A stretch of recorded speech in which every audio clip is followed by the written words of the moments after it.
તો ખેડાના નડિયાદમાં મકાનનો સ્લેબ ધરાશાયી થયો હતો। મરીડા રોડ પર સુલતાન પાર્કમાં મકાનનો સ્લેબ ધરાશાયી થયો હતો। સ્લેબ ધરાશાયી થતા 4 લોકો કાટમાળ નીચે દટાઈ ગયા હતા।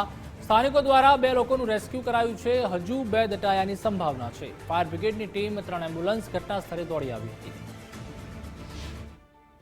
નડિયાદ શહેરના અદનાન પાર્ક સોસાયટીમાં અંડર કન્સ્ટ્રક્શન એક મકાન હતું, જેનો સ્લેબ કોલેપ્સ થતાં મકાન કોલેપ્સ થયેલું હતું, જેમાં 4 માણસો હતા। એ પૈકી 2 માણસોને માઇનર ઇન્જરી થયેલ, જેને હોસ્પિટલમાં દાખલ કરવામાં આવેલ છે।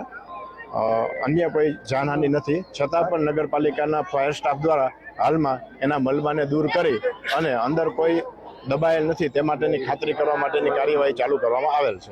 ત્યાં મકાન બનતું હતું અને મજૂરો કામ કરતા હતા। 6 મજૂરો હતા, એમાં 4 બહાર હતા। પાલક બંધાતું સાહેબ, અને એકદમ જ 2 માળનું મકાન હતું, ઢળાઈ પડ્યું।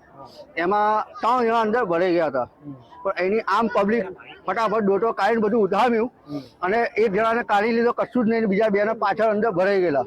બધા છોકરાઓ એના આજુબાજુના વિસ્તારના આવી પહોંચ્યા અને પડતું નાખ્યું ને ભાગ તોડ કરી બધું, અને બેઓને બી કાઢ્યા અને બેઓ 108ને અમે જાણ કરી। 108 તૈયારીમાં આવી ગઈ, ફાયર બ્રિગેડને જાણ કરી, ફાયર બ્રિગેડ બી ઇમરજન્સીમાં આવી ગઈ।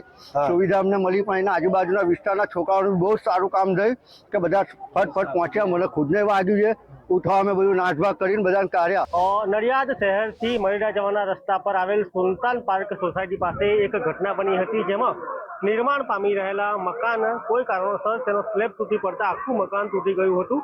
પ્રાથમિક માહિતી અનુસાર અંદર 4 જેટલા વ્યક્તિઓ હતા જે દબાયા હોય તેની શંકાને આધારે નડિયાદ નગરપાલિકાની વિભાગની ટીમો આવી હાલ તપાસ હાથ ધરવામાં આવી રહી। સાથે સાથે નડિયાદ ટાઉન પોલીસ સ્ટેશનના પોલીસ કર્મચારીઓ અને સમગ્ર ટીમ દ્વારા હાલ તપાસ હાથ ધરાઈ રહી છે।